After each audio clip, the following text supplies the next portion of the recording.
Good morning. Now that it's officially 10 o'clock, I welcome everybody to an oral argument session before the 5th District Court of Appeal. I'm Judge Jim Edwards. I'm joined by Judge Eric Eisnagel and Judge Jordan Pratt. First, I'd like to thank counsel for being flexible. We had something truly come up last minute that necessitated the Zoom or virtual oral argument rather than in person, and I appreciate you all being able to accommodate us on that. We have one oral argument this session, and that's case number 21-2985, Grace Ann King versus the state of Florida. I know you all have argued before the court in person and virtually, so you're aware the clock is in one of the squares there. We typically allot 5 minutes for rebuttal. If you want something other than that, Mr. Ufferman, you let us know and we'll give you whatever you request as long as it's less than 20 minutes. If you have noisemakers, please turn them off or turn them to mute. And as I always tell everybody, don't turn your cell phone off necessarily, because if we lose you on Zoom, we will call you and get you back on. And your cell phone is usually the lifeline we call. So with that, Mr. Ufferman, you let us know what you want for rebuttal time, and then you have the floor. Thank you, Your Honor. Good morning. Michael Ufferman on behalf of the appellant Grace King, and I'd like to reserve 5 minutes of my time for rebuttal. I'm hoping to focus my time this morning on the first claim raised in the briefs, but of course I'll answer any questions that the court may have regarding the remaining claims. The first claim concerns whether the trial court erred by denying the second motion for mistrial after the state in closing improperly asserted that there was no evidence that my client had a prescription for Xanax. Now, whatever idiom you would want to use would apply in this situation. The straw that broke the camel's back, the error that improperly tipped the scales in favor of the state, they all apply under these circumstances. The comment alone would require a mistrial, but certainly when you consider the comment in the context of the entire trial, there was no way that my client could receive a fair trial at that point in the proceedings, and a mistrial had to be granted. I know the court is aware of these facts, but let me just give a brief background. The state's theory in this case was that my client's combined consumption of Xanax and alcohol made her impaired. The state put on a couple experts, but one expert in particular, Dr. Goldberger, who was asked to review his file and talk about what he found when there was a drug screen that was conducted. And Dr. Goldberger not only mentioned that he saw Xanax in my client's system, but also mentioned 2 other controlled substances, and then ultimately mentioned cocaine. Immediately when Dr. Goldberger said these things, defense counsel moved for a mistrial. And this was about 4 o'clock on the afternoon of those proceedings. The jury was excused and the trial court started to address this. The trial court ultimately let Dr. Goldberger finish his testimony that day and said that he would take the matter under advisement the following morning and decide the following morning about a mistrial. Not coincidentally, in that time frame, clearly in response to what Dr. Goldberger had said, one of the jurors, juror number 15, asked a question, and the question began with, and I quote, "I did not realize the extent of drug use." And that particular juror, we know her husband is a pharmacist. She had previously worked in the pharmacy, and she had indicated that she wanted to check her database to see whether or not either my client or the decedent were in the system back then. Now, obviously, she wasn't checking her database for cocaine, and she wouldn't have been checking the database for the drugs in the decedent's system, the methamphetamine. She would have been looking for these other drugs and Xanax, as Dr. Goldberger mentioned. Following morning, the court took about 2 hours, a little more than 2 hours to resolve. Counsel, was she attempting to conduct her own investigation into the case, or was she attempting to see if she had some conflict as a juror that needed to be disclosed, because perhaps she wasn't sure if the defendant perhaps was a patient? Perhaps she didn't know if that created a conflict. Those seemed like 2 different things. Which one was it? I think it's the latter. We don't know for sure, but the parties in the trial court all assumed that it was the latter. But it certainly, regardless of that, highlights how improper the trial or the prosecutor's comment during closing argument was. It's hard to fathom how, after you have a case where the judge has declared a mistrial, determined that no curative instruction could fix the jury being exposed to these other two controlled substances and cocaine, that a prosecutor in closing, knowing that there's a juror that asked this question and even wanted to go back in and look at a database, obviously looking at a database to see whether there's prescriptions, that this prosecutor would come back in closing and then say, there's been no evidence that she has a prescription for Xanax. Now, the counsel, state... Counsel, you're building your second motion for mistrial on top of the first one. And when the judge offered it and defense counsel apparently urged Ms. King to take it, and she knowingly, affirmatively, whatever, I mean, that may be for another day, but from everything we could see, she very much wanted to go forward with the trial. She must have thought this was a swell jury and all the rest of it.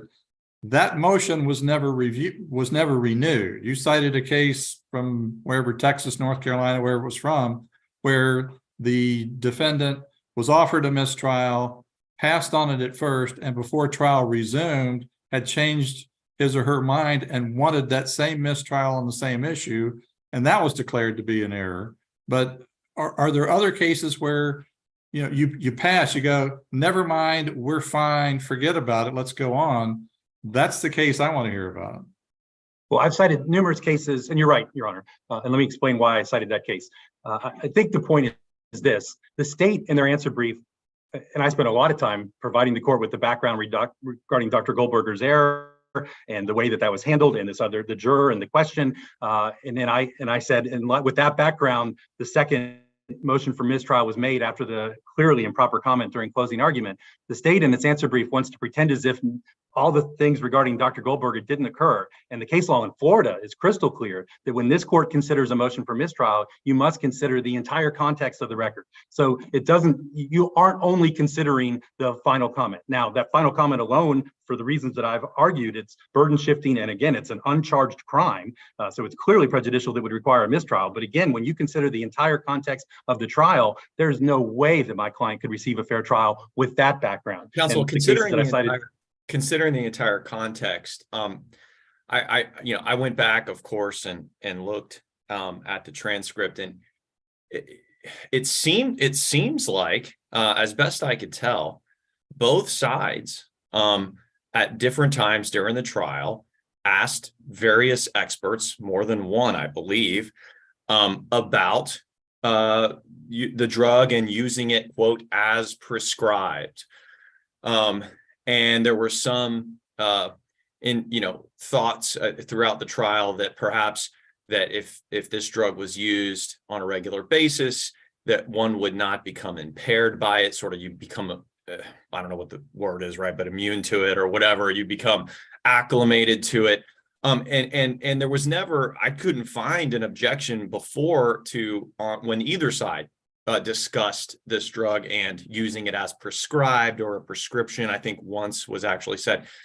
So I guess I just I'm not entirely sure I understand why the state's limited reference in closing was, as you say, clearly improper, when both sides seem to raise this concept of using the drug as prescribed or a prescription throughout the trial without objection. Well, because again, everyone agreed that there was a therapeutic level in her system. And the question was, does that, and there was this discussion of maybe some people take it for sleep aid. Would that be what it's necessarily prescribed for? I understand that context. And there can be an argument about, was she taking it as a sleep aid, or did she take it the night before, or did she take it that day prior to the accident, and that would that have impaired her that day? But the statement from the prosecutor specifically, there's been no evidence presented that she had a prescription for, and I'll say Xanax.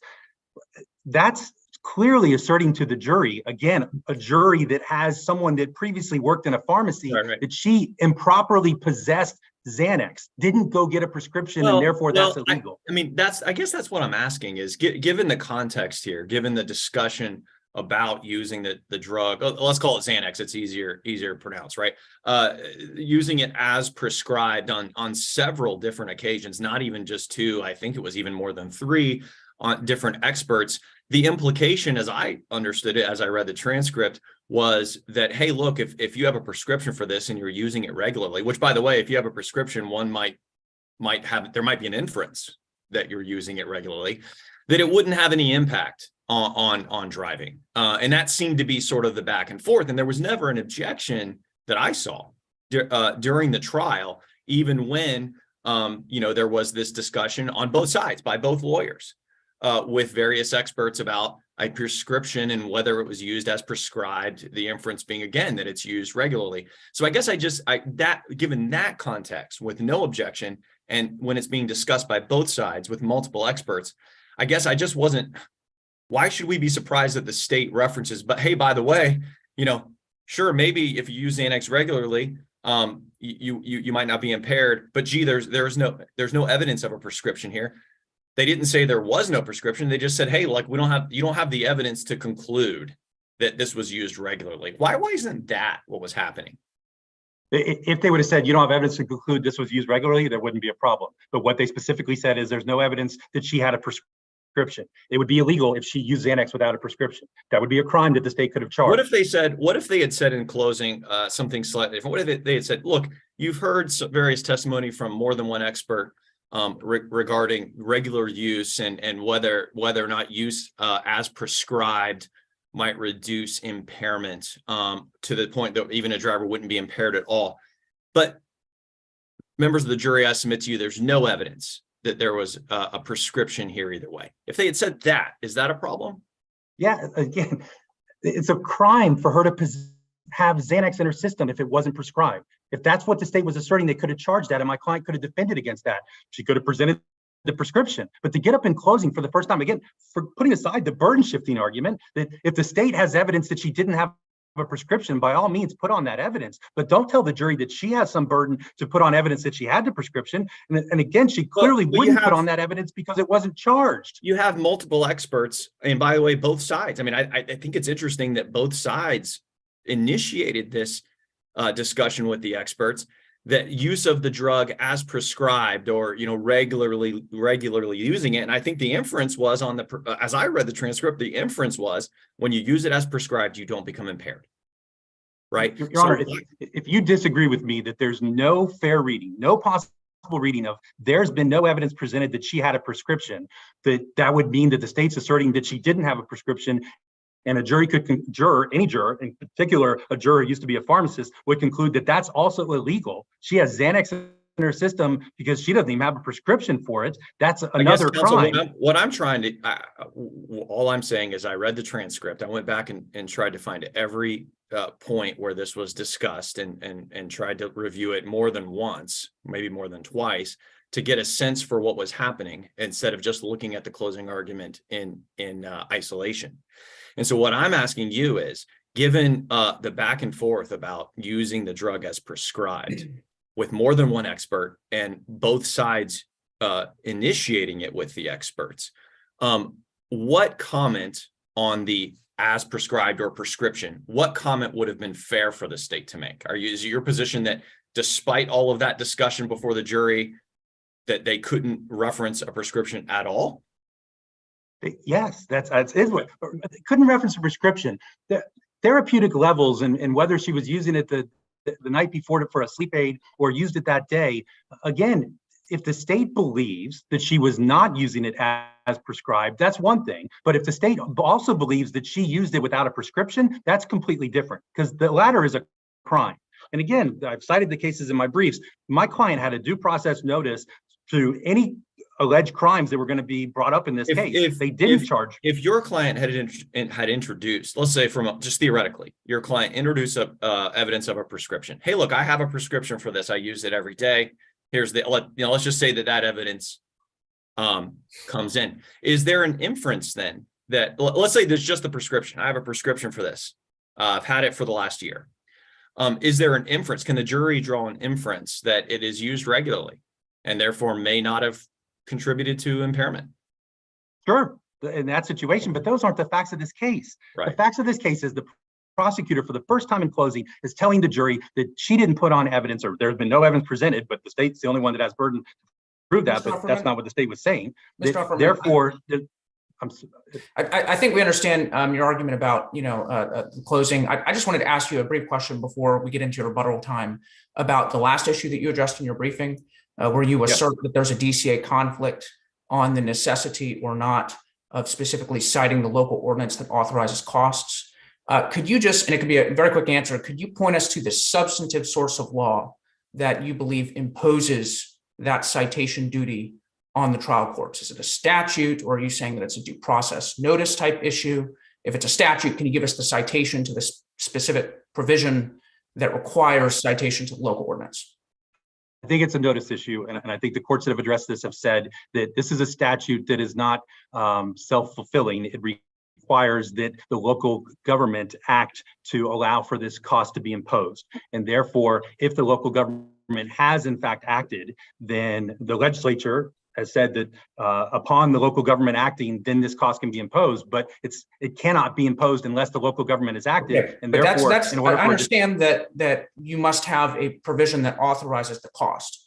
But as I understand the question that you've posed, it's the question whether the trial court, even though it has a local ordinance basis for imposing the cost, that it is nonetheless error for the court to impose the cost, having the authority to do so, but to fail to cite the ordinance. That's what, yeah, I agree. That's technical over substance. The question's got to be, in order for this cost to be imposed, there must be a local ordinance that allows for it. I'm not sure that there is a local ordinance. I practice statewide. I'm not familiar with every single county's local ordinances. Okay. So therefore, what courts do is in their judgment, they if the state to the points local us, ordinance. if the state in her time points us to the ordinance that allows this cost, then you would concede that it was not error. Yes. Okay. Correct. Let me go back and address, again, make a couple of final points into my rebuttal time. There's no question under Florida case law that this must be looked at from a cumulative standpoint. I've cited case after case that says that. So the reason I cited to the California case was arguably Ms. King could have come back and said, I want to reconsider whether I waived the previous mistrial. And there's a court that's allowed that. But in this case, she's the one, and maybe the only one, that said, I'm ready to go forward. This trial was delayed from COVID. She was in custody during that time. So in her mind, look, even though the judge previously said there's no curative instruction that can fix this, that's the exact quote from the judge. And he was already considering this idea that we're going to tell the jury that they can disregard, maybe Dr. Goldberger was mistaken. I submit, if you look at Dr. Goldberger's testimony, there's no reasonable way that the jury really believed he was mistaken. He was reading from his report. And so the jury would have had to have believed that he was somehow reading from some different report that not only involved alcohol and Xanax. I've, having done hundreds of cases throughout my career and clerked at the Florida Supreme Court, I've never seen another case where DUI manslaughter was based on both Xanax and alcohol. So nevertheless, the Ms. King is the one that decided, I'll still allow this to go forward. But now in closing, they're going to get up, and in addition to everything that's already happened, and we know that we have this juror that has this pharmacy background, they're now going to tell the jury that there's been no evidence that I had a prescription for Xanax, and insinuate that I've committed another crime in addition to maybe having cocaine, maybe having these other drugs in my system. Now I've committed another crime because I didn't put on evidence that I had a prescription for Xanax. That's the straw that broke the camel's back. There's no way she could receive a fair trial. If you conduct a cumulative analysis, that's why my client's entitled to a new trial. I'll reserve the rest of my time for a rebuttal. Thank you. All right, thank you. Ms. Davenport, you're up. May it please the court, my name is Chris Davenport and I represent the state of Florida. Let me just start with the last issue because I think it's relatively simple. The trial judge in ruling on the 3800B filed by a defense counsel cited the local ordinances. So we know they exist. And this is a form over substance argument. And as far as notice, if I could push back a little bit on that, I have had, obviously on my time on the bench, I have reviewed many of these cost orders, including local ordinances. And let me ask you this. How do we review the imposition of a cost when it doesn't have citations? I oftentimes find it difficult, if not impossible, to review the appropriateness of the cost that's imposed. So what am I missing? How do we do? In other words, isn't there some sort of due process issue here where if a trial court just imposes a random cost, but we can't review it because we don't require citations? What do you think of that? How do we get around that? Maybe I'm missing something. I think of that is the defense burden to at least allege that there is no such ordinance out there. And there's no allegation of that here. It's just it's been a form over substance kind of argument. If they don't believe there's an ordinance out there, they should allege that in a 3800B and then, you know, put some burden on the state or the court to find one. You know, the local courts.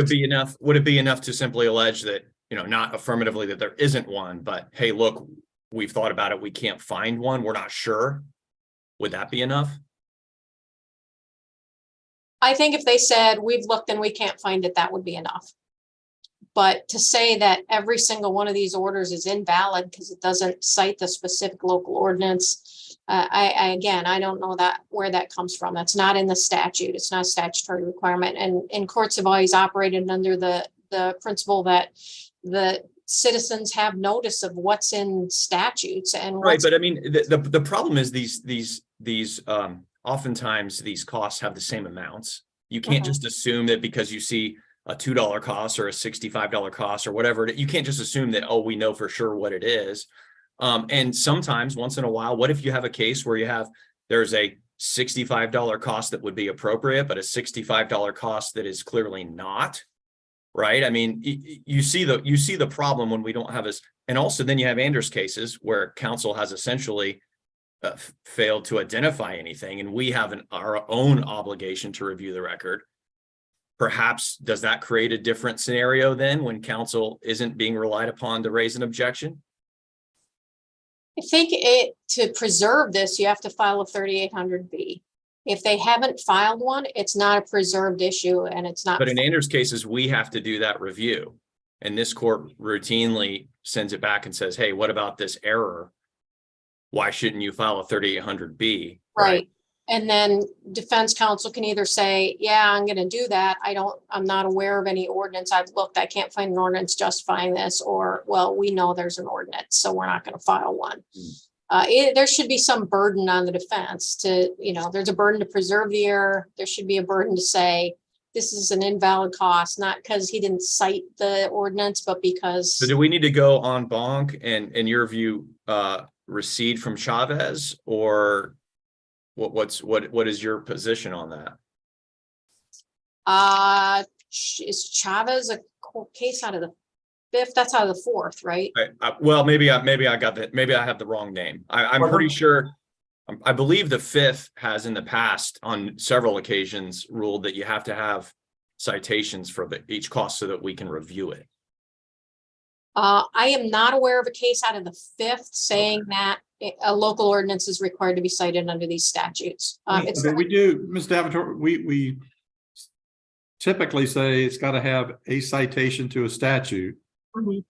And so if the statute requires an underlying ordinance, seems like the logic is there. If we require a statute in the first place, if the statute says you can have the money if there's an ordinance and no ordinance is cited, I mean, it seems very consistent to require the citation of the ordinance. Well, what the court has said is you don't need to cite the statute as long as the cost itself is specific enough that it provides notice. So we know what we're talking about. They can't just say $2 or $10. They can't just randomly throw costs out there. But they can say, you know, $2 from routine court fund was a big issue for a long, long time. And they didn't have to cite the statute. They had to say $2 routine court fund. So there is no requirement to cite the statute. There's a requirement to give notice where we're getting this from. And we would submit saying we're getting it from this statute is ample notice. And if the defense believes that there's no local ordinance citing to the activating the statute, then they should say that. I would note here that, again, the judge did rule on 3800B in an untimely fashion. So his ruling is a nullity, but he cited the local ordinances. So we know they exist in this case. And remanding is, you know, it's just form over substance. Nothing in that. If that statute had said the county has to enact an ordinance, which is cited in the order, I think we'd have a totally different situation here, because then we would say this is only valid if it's cited, but that's not what's happening here. So I understand that's not what the statute says, but it sounds like you're conceding that there's some minimal due process requirement of notice so that, you know, the other side can understand what the basis for the costs are. And if they oppose, you know, the authority for the cost, they can go ahead and present an argument, right? It sounds like exactly, you concede as a matter of due process. Okay. It's just a matter of, do you have to cite the local ordinance to give that due process notice? And we would say no, that this was specific enough here. Everybody knew what it was. Let's talk about prescriptions for a little while. Okay, let's talk about prescriptions. As was pointed out during the defendant's argument, the fact that this was a prescription and therapeutic amounts and building up a tolerance for Xanax was presented by both sides throughout the case, because everybody agreed she had Xanax in her system. The question is, how much did that affect her level of intoxication? So there were, competing experts, but everybody agreed relatively what the amount was. And everybody agreed that if you take this all the time, you develop a tolerance for it and it wouldn't affect you as much, which is kind of a common sense thing. When the state made its comment in closing argument, she explained when the mistrial motion was made, that's what she was talking about, was this therapeutic level. And if you take it to sleep, it would be kind of out of your bloodstream by the time of this accident, and how that all worked. That's what she was talking about. Did she technically misspeak and say, there's no evidence presented? And, that's an awfully fine line to draw there. If she did misspeak, the trial court, who was there, who heard it, who saw the jury's reaction to it, specifically made a finding this was isolated, this was inadvertent. So on that, counsel, your friend on the other side contends that our precedent is once there's an error in this fashion, uncharged conduct, then our precedent in Botto and Fike presume that the error is harmful, and then the burden shifts to the state to prove that it's not to prove that it's harmless. You can see that that's the standard. I can see pushing back against that.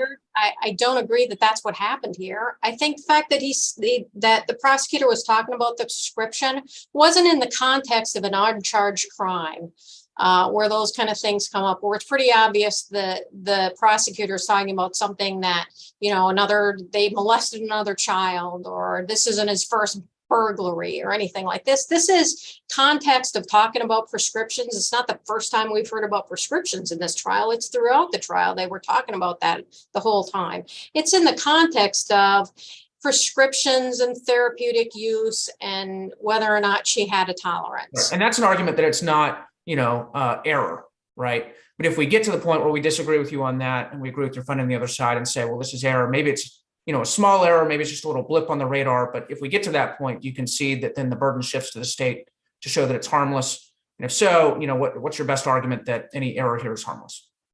I think that it's not our burden to prove it harmless. It's their burden to prove that the mistrial should have been granted. Harmless error has nothing to do with a mistrial, because if it was so prejudicial that it vitiated the trial, that's what they have to show to say the trial court should have granted a mistrial. That's their burden. That doesn't shift to us. So the issue on appeal isn't whether or not this comment was erroneous. The issue on appeal is whether or not the trial court should have granted a mistrial. So it sounds like there's a disagreement then between both sides about whether this generates a sort of presumption of harmful error. And I understand that. Can we, and I see that, we're about 5 minutes away from your rebuttal time. I wanted to give you a chance to address the photos as well. Do you have a case that you can cite to us that stands for the proposition that the state is entitled to introduce photos of the decedent where the cause of death, the location of death, the fact of death are not disputed in the case? Do you have a case that you can point us to?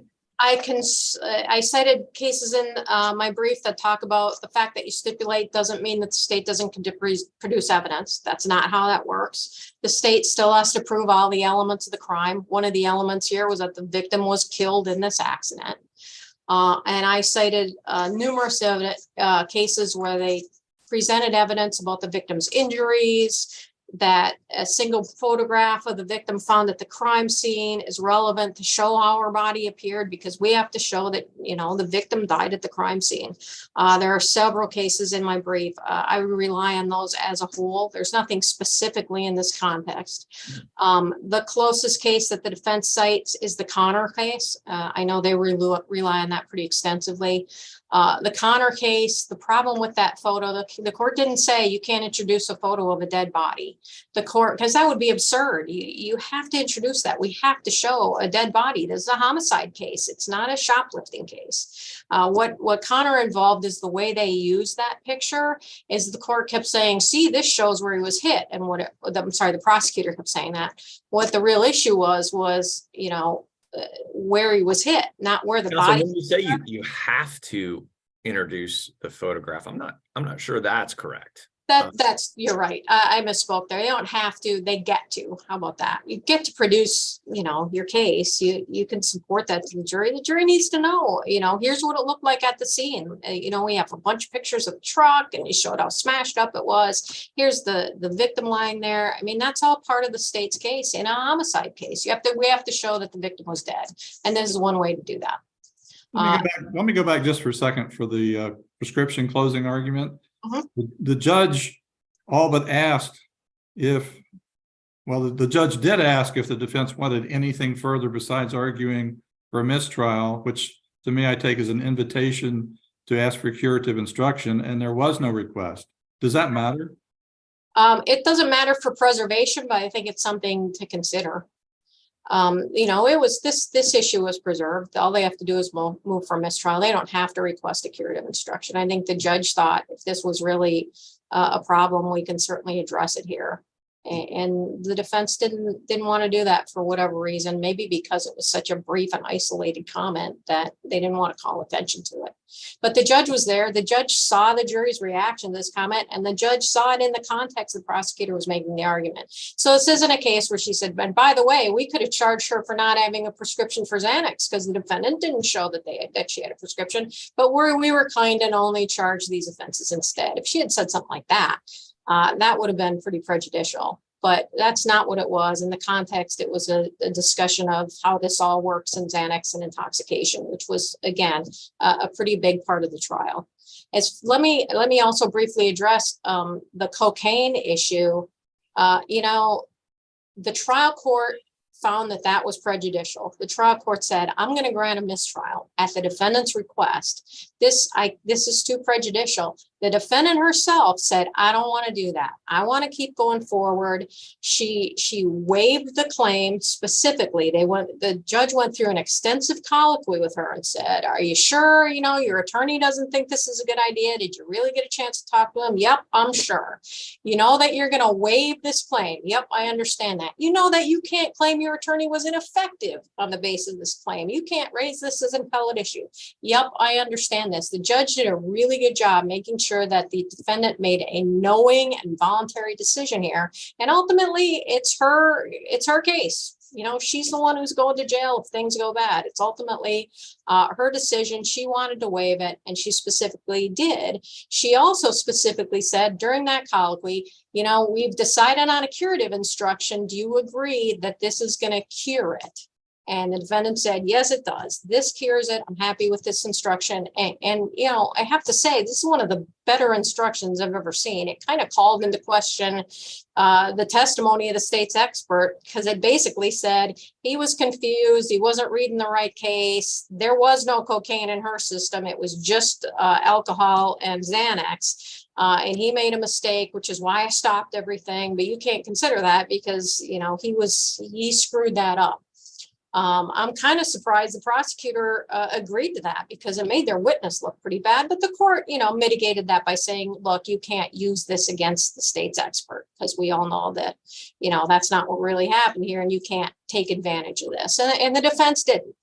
But this was a really strong curative instruction that the defendant herself agreed cured the error. And once you agree to that, you can't come up and say it's part of cumulative error. This isn't an unobjected to error. This is an error that everybody knew about and the defendant affirmatively waived. That cleared the board.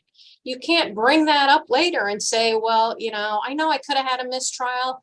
But I declined that. But from now on, everything has to be perfect because, boy, we got this error floating out here. That's not how it works. That's not fair. They waived it. it can't be considered as part of cumulative error. And certainly, as I pointed out in my brief, this is pretty different error, saying, you know, prescription for Xanax, which everybody was talking about, is a whole lot different from saying, by the way, we found cocaine in her blood and her urine as well.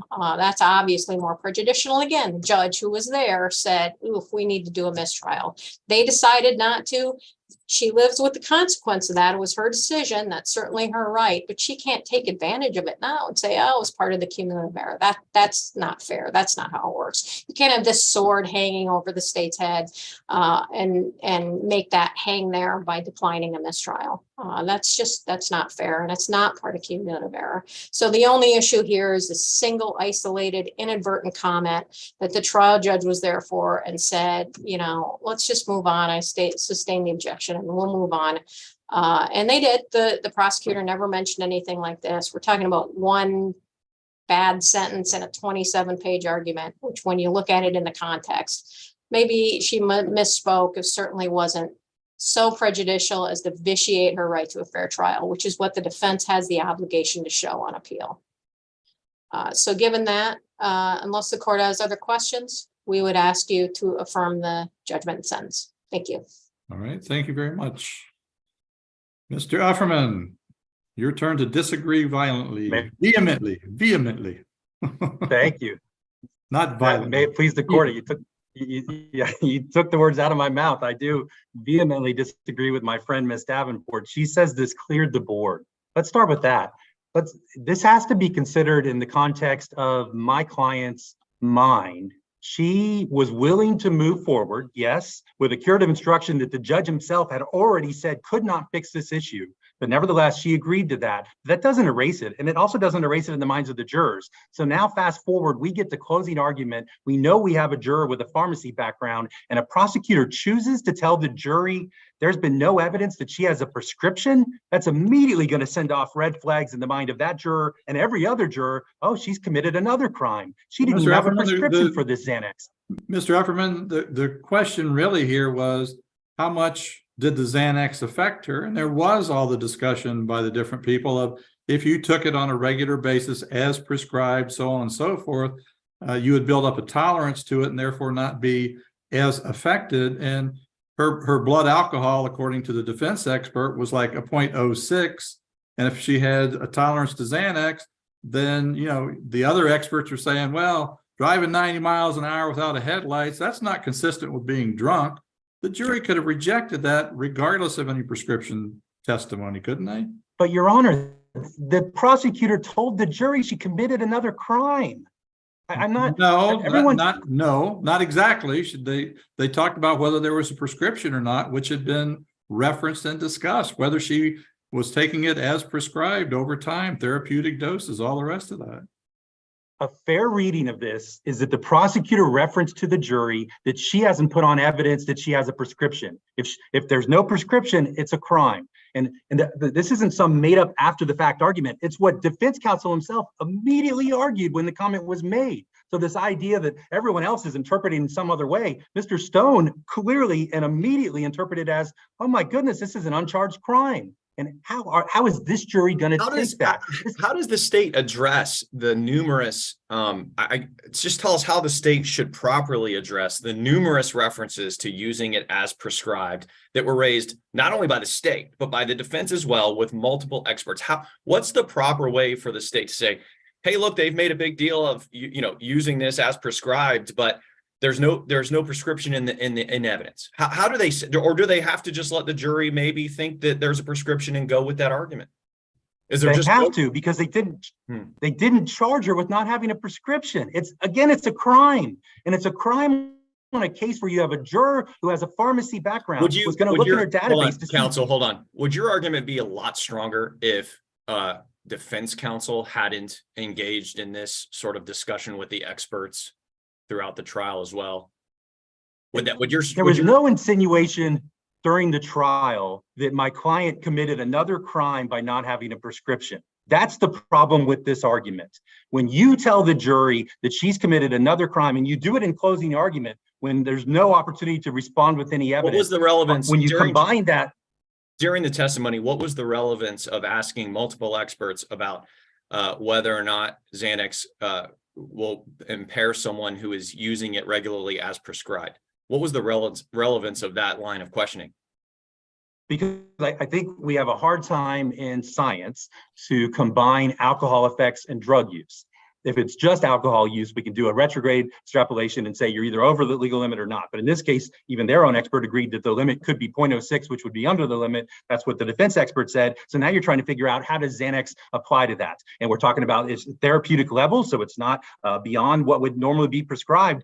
That's all fair game. But to then get up in closing and actually tell the jury, maybe she doesn't even have a prescription. Actually, it was for this. specifically, this discussion was specifically the length of time it's being used, not just that it was used once therapeutically, but that it was used fine, over. But I must be missing it, and Mr. Stone must have been missing it, because the prosecutor told the jury that you don't have. She may not have a prescription. I'm just asking, what's the relevance of talking about prescribed use over time during trial with multiple experts? That again, that it wouldn't have had an impact and wouldn't have caused her to be impaired, and therefore she's not guilty. Okay, but that has nothing to do with whether or not she committed a crime by not having a prescription. Mr. Efferman, doesn't an expert's testimony have to be based on evidence? And isn't the prosecutor allowed to say there was no evidence of a prescription here? So how does that play out? So the numerous records I reviewed, the first time this would have been brought up, a prosecutor would have said, "Judge, I need to go to sidebar. The defense is getting into something that is going to cause some problems down the road. I don't know if they put on any evidence that she doesn't have a prescription. We haven't charged her with not having a prescription, but we need to deal with this." And you deal with that.